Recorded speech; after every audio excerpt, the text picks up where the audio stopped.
Hello and welcome back. This is The Experience and video number 3.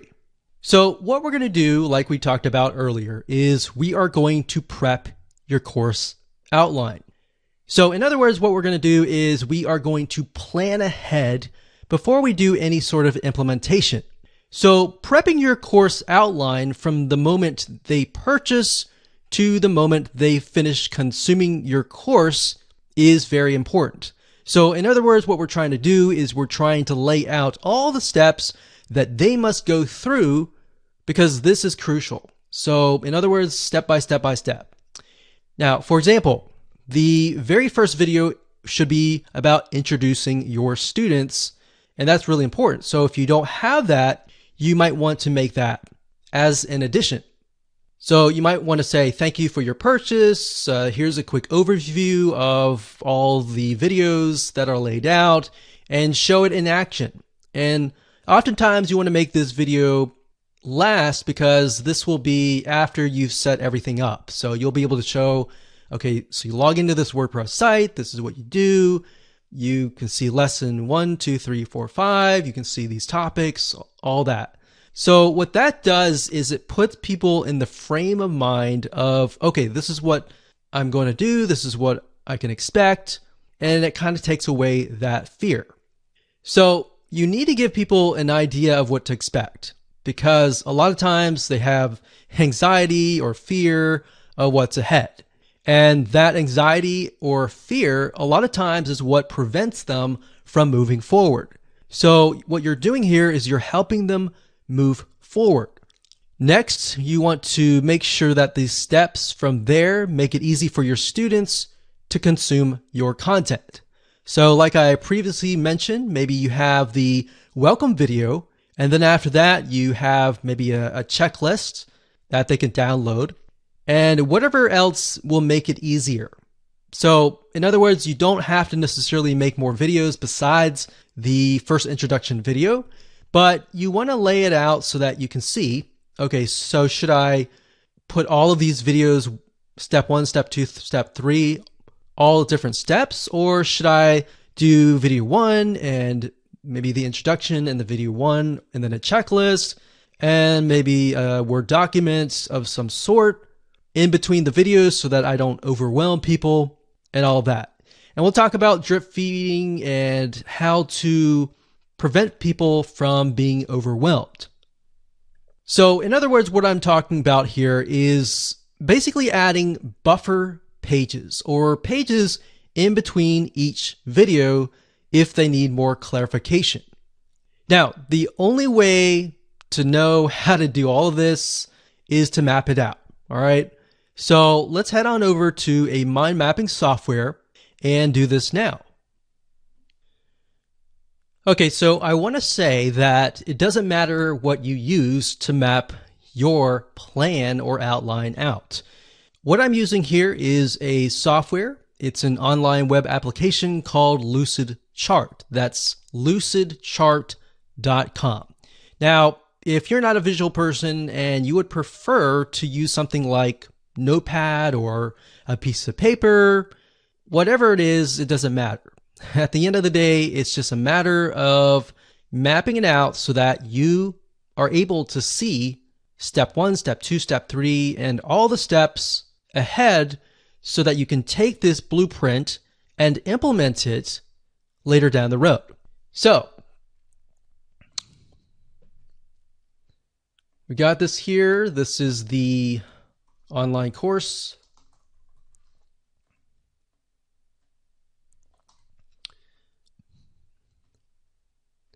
And the next one, we're going to say video number 1. And actually before that, of course, we have the introduction or quick overview. A lot of times, like I said, I like to complete this video after everything has been set up. So as you can imagine, if your site has been set up and laid out, and then you make this video, what this enables you to do is show people everything in action. So whatever they see on your screen is likely what they are seeing on their screen as well. So what it does, like I said, is it takes away that anxiety. So the next thing we've got is from, let's say, the introduction. We have video number 1. And of course, typically, if you have your course in hand, you're automatically going to have, video 1, video 2,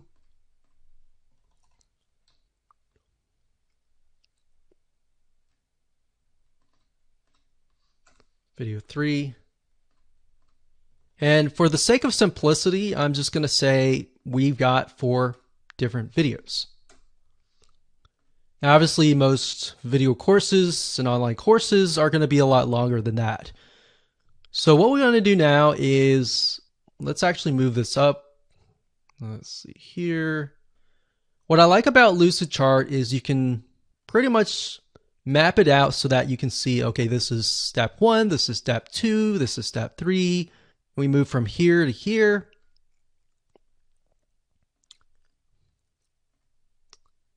And let's see here to here, and here to here, like that. All right. So this is our whole course. And what I want to do now is get a better view of how can I make this more engaging, perhaps what are areas that people are confused about, and how can I improve my students' success rate? So obviously, if you have your online course, you're very passionate about your course, and you're very passionate about helping your students. So once you have that, you can figure out, okay,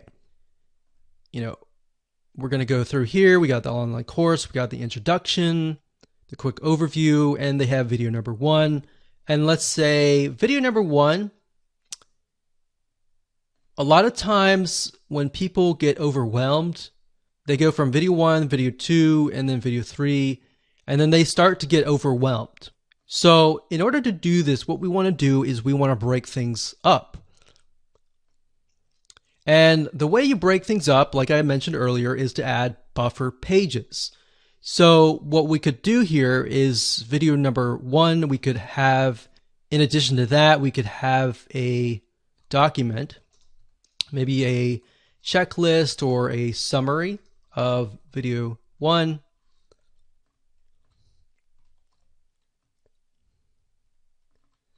And maybe after that, you can create some homework. Now, you don't have to call it homework. Homework sometimes has a bad connotation. So you can say to-do list. So before they can move on to video number 2, in other words, they have to do the to-do list. So maybe they learned something here and they need to implement that in here. So you see what's happening? The majority of courses have it where it's like watch video 1, watch video 2, watch video 3, and then they get overwhelmed and they quit. So what you're trying to do here is you're trying to break things down so that it's not as overwhelming. All right, so once they've finished the to-do list, then they can move on to video number 2. So in that case, we delete that arrow, so it goes from here to here. And then next we have video number 2 to 3. Now, during tests, we found that a lot of times when you have some sort of document like a checklist or a summary of that video, it helps. It helps a lot. So let's see here. Let's move this up here like this.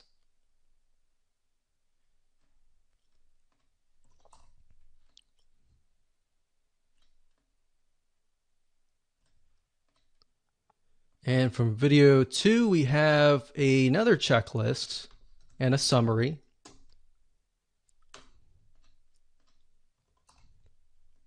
And maybe a to-do list. So as you can see, the to-do list basically tells people, okay, this is what you need to do next. So you need to do this next before you get to the next video. So we do that. Now, we want to mix things up. You don't want it to stay too consistent. So maybe after video number 3, we can offer something like, we'll do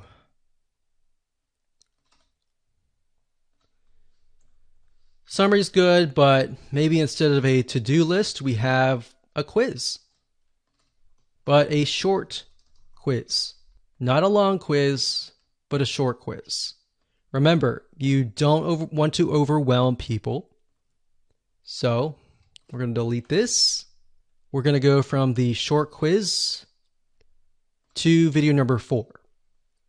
Now, you could set it up so that in order for them to move to video 4, they have to get the questions right. But from our findings, what we found is a lot of times that can become frustrating, especially if they answer it wrong. So what that does is it makes things negative, and we don't want to create a negative environment. You want to keep things positive and keep them excited. So let's move from a short quiz to video number 4. So same thing here. We can do this here, and we'll do video 4. And that here. Now, what's nice about WordPress, the plugins that we're going to be using, is that you can also add things like certificates. So in other words, when they finish the course, they get a certificate with their name on it. Now, you can do that with the plugin that we recommend, which we'll talk about in just a minute. Now, what I want to say is a lot of times what people do is they buy the course, but in order for them to stay, there needs to be a community, or they need to have the ability to engage with you. So having sold many courses over the years, we found that even though there's a course, if there's no community, it's hard to get people back to your site. So that's kind of a basic outline here, and we definitely want to keep things basic. You don't want to complicate it any further. We can add things like forums, which we'll discuss later on. So we could add a forum, and typically you want to, after the introduction video and the quick overview, you could send them to a link to the forum. Now, depending on how you set things up, if you have a Facebook group, you can send them to that link. If you're utilizing the WordPress plugin that we recommend, sometimes they are connected to forums like bbPress and other community and forum plugins. So that's kind of a brief map of what you can do. You can do anything that you want. Just make sure that it's not too overwhelming, because as you can see, this is video number 4 and we've already got so many different steps. We want to make it fun. We want to make it short and quick, but we don't want to have too many steps. So one thing you could do is you could just have maybe a to-do list and a summary and a to-do list all bundled up into one. You could do that. You could break these up into sections like lessons and maybe have a summary for the whole lesson instead of each individual video. So those are just some general ideas that you can use.